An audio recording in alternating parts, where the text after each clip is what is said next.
تصدیق کرنے والا ہے جو تمہارے پاس ہے، اور تم سب سے پہلے اس سے کفر کرنے والے نہ بنو، اور میری آیات کے بدلے تھوڑی قیمت مت لو، اور صرف مجھی سے پس ڈرو۔ اس کا مطلب یہ نہیں ہے کہ زیادہ قیمت لے سکتے ہو، اس کا مطلب یہ ہے کہ جتنا بھی لے لو اس قرآن کے مقابلے میں تو بہت تھوڑا ہی ہے۔ اور حق کو باطل کے ساتھ خلط ملط نہ کرو، اور نہ حق کو چھپاؤ جبکہ تم جانتے ہو، اور نماز قائم کرو، اور زکوٰۃ دو، اور رکوع کرنے والوں کے ساتھ رکوع کرو۔ اس سے پتہ چلتا ہے کہ نماز، زکوٰۃ اور باجماعت نماز بنی اسرائیل پر بھی فرض تھی۔ کیا تم لوگوں کو نیکی کا حکم دیتے ہو اور اپنے آپ کو بھول جاتے ہو، حالانکہ تم کتاب پڑھتے ہو؟ تو کیا تم نہیں سمجھتے؟ اور صبر اور نماز کے ساتھ مدد طلب کرو، اور بلا شبہ وہ یقیناً بہت بڑی ہے مگر ان عاجزی کرنے والوں پر، یعنی جو عاجزی کرتا ہے صبر اور نماز اس کے لیے آسان اور مدد یقینی ہو جاتی ہے۔ جو یقین رکھتے ہیں کہ بے شک وہ اپنے رب سے ملنے والے ہیں، اور یہ کہ بے شک وہ اسی کی طرف لوٹنے والے ہیں۔ یا بنی اسرائیل، اے بنی اسرائیل، میری نعمت یاد کرو جو میں نے تم پر کی۔ ہمیں بھی دیکھنا چاہیے کہ ہمارے اوپر ہمارے رب کے کتنے احسانات ہیں، اور یہ کہ بلا شبہ میں نے ہی تمہیں جہانوں پر فضیلت بخشی۔ انہوں نے قدر نہ کی، اللہ نے ان سے نعمت چھین لی۔ اسی لیے جو بھی ناقدری کرتا ہے، ناشکری کرتا ہے، اللہ اس سے نعمت لے لیتا ہے، مہلت ختم کر دیتا ہے۔ اور اس دن سے بچو جب نہ کوئی جان کسی جان کے کچھ کام آئے گی، اور نہ اس سے کوئی سفارش قبول کی جائے گی، اور نہ اس سے کوئی فدیہ لیا جائے گا، اور نہ ان کی مدد کی جائے گی۔ اور جب ہم نے تمہیں فرعون کی قوم سے نجات دی جو تمہیں برا عذاب دیتے تھے، تمہارے بیٹوں کو بری طرح ذبح کرتے اور تمہاری عورتوں کو زندہ چھوڑتے تھے، یعنی خدمت کے لیے اور ذلت کے لیے، اور اس میں تمہارے رب کی طرف سے بہت بڑی آزمائش تھی۔ اور جب ہم نے تمہاری وجہ سے سمندر کو پھاڑ دیا، پھر ہم نے تمہیں نجات دی، اور ہم نے فرعون کی قوم کو غرق کر دیا اور تم دیکھ رہے تھے۔ اور جب ہم نے موسیٰ سے 40 راتوں کی میعاد مقرر کی، پھر اس کے بعد تم نے بچھڑا بنا لیا اور تم ظالم تھے، پھر ہم نے اس کے بعد تمہیں معاف کر دیا تاکہ تم شکر کرو۔ اور جب ہم نے موسیٰ کو کتاب اور فرق کرنے والی چیز عطا کی تاکہ تم ہدایت پاؤ، اور جب موسیٰ نے اپنی قوم سے کہا، اے میری قوم، بے شک تم نے اپنے بچھڑا بنانے کے ساتھ اپنی جانوں پر ظلم کیا ہے، بس تم اپنے پیدا کرنے والے کی طرف توبہ کرو، بس اپنے آپ کو قتل کرو، یہ انہیں سزا دی گئی۔ یہ تمہارے لیے تمہارے پیدا کرنے والے کے نزدیک بہتر ہے، تو اس نے تمہاری توبہ قبول کر لی، بے شک وہی بہت توبہ قبول کرنے والا نہایت رحم والا ہے۔ اور جب تم نے کہا، اے موسیٰ، ہم ہرگز تیرا یقین نہیں کریں گے یہاں تک کہ ہم اللہ کو کھلم کھلا دیکھ لیں، تو تمہیں کڑک نے پکڑ لیا اور تم دیکھ رہے تھے، پھر ہم نے تمہیں تمہارے مرنے کے بعد زندہ کیا تاکہ تم شکر کرو۔ شکر کی قرآن کریم میں بکثرت تلقین کی وجہ سے اللہ کے نبی صلی اللہ علیہ وسلم ہر فرض نماز کے بعد اللہ سے شکر کی توفیق مانگتے۔ اللہم اعنی علی ذکرک و شکرک و حسن عبادتک، ہر نماز کے بعد پڑھا کریں، الہی اپنے ذکر، شکر اور بہترین طریقے سے عبادت کرنے میں میری مدد فرما۔ وَصَلَّلْنَا عَلَيْكُمُ الْغَمَامَ، اور ہم نے تم پر بادل کا سایہ کیا، اور ہم نے تم پر من اور سلوہ اتارا۔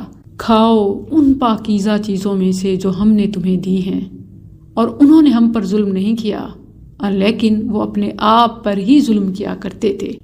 حلال کو چھوڑ کر حرام کی طرف دلچسپی، یہ سب سے پہلے اپنی جان پر ظلم ہے۔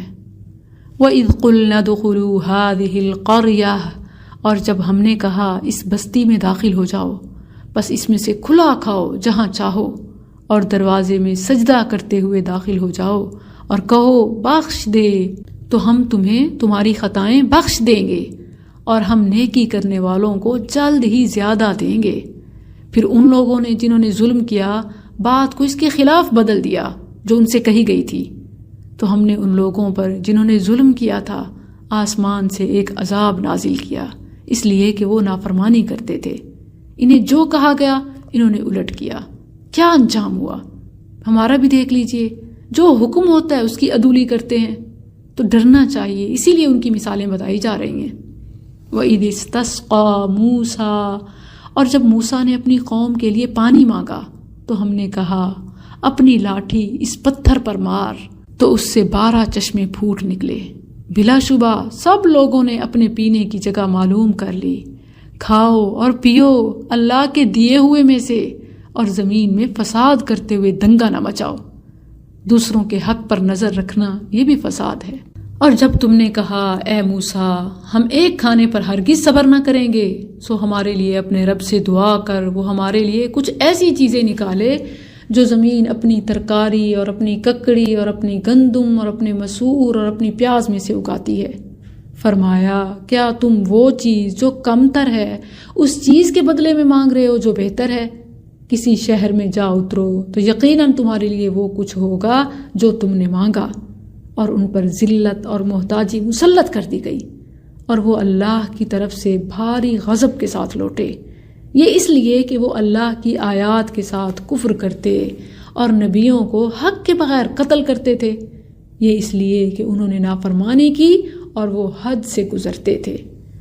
بے شک جو لوگ ایمان لائے اور جو یہودی بنے اور نصارہ اور صابی یعنی بے دین، جو بھی اللہ اور یوم آخرت پر ایمان لائے گا یعنی مسلمان ہو جائے گا، نیک عمل کرے گا، تو ان کے لیے ان کا اجر ان کے رب کے پاس ہے۔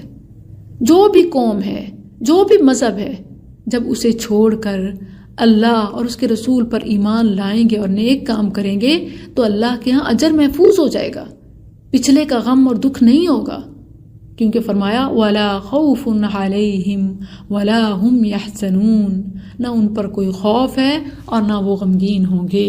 اور جب ہم نے تمہارا پختہ عہد لیا اور تمہارے اوپر پہاڑ کو بلند کیا، پکڑو قوت کے ساتھ جو ہم نے تمہیں دیا ہے، اور جو اس میں ہے اسے یاد کرو تاکہ تم بچ جاؤ۔ پھر تم اس کے بعد پھر گئے، تو اگر تم پر اللہ کا فضل اور اس کی رحمت نہ ہوتی تو یقیناً تم خسارہ اٹھانے والوں میں سے ہوتے، اور بلا شبہ یقیناً تم ان لوگوں کو جان چکے ہو جو تم میں سے ہفتے کے دن میں حد سے گزر گئے۔ تو ہم نے ان سے کہا ذلیل بندر بن جاؤ۔ لوگوں میں ابھی بھی یہ غلط فہمی پائی جاتی ہے کہ شاید جو اینیملز منکی ہیں یہ وہی غضب شدہ ہیں جن پر عذاب آیا۔ ایسا ہرگز نہیں ہے، صحیح حدیث میں یہ ثابت ہے کہ وہ مخلوق چند ہی دنوں میں ختم ہو گئی۔ فَجَعَلْنَاهَا نَكَالًا، تو یہ جو آتا ہے نا کہ ہم نے انہیں عبرت بنایا کہ ابھی بھی وہ بندر ہیں، یہ ایسا نہیں ہے، بلکہ اس واقعے کو بیان کر کے لوگوں کے لیے عبرت بنایا۔ تو ہم نے اسے ان لوگوں کے لیے جو اس کے سامنے تھے اور جو اس کے پیچھے تھے ایک عبرت اور ڈرنے والوں کے لیے ایک نصیحت بنا دیا۔ اور جب موسیٰ نے اپنی قوم سے کہا بے شک اللہ تمہیں حکم دیتا ہے کہ ایک گائے ذبح کرو، انہوں نے کہا کیا تو ہمیں مذاق بناتا ہے، یعنی ہم سے مذاق کرتا ہے؟ کہا میں اللہ کی پناہ پکڑتا ہوں کہ میں جاہلوں سے ہو جاؤں۔ یہ جو میڈیا پر پرینک، میمز، میمکری اور جوک کا ایک طوفان ہے، یہ اسلامی تعلیمات کے منافی ہے۔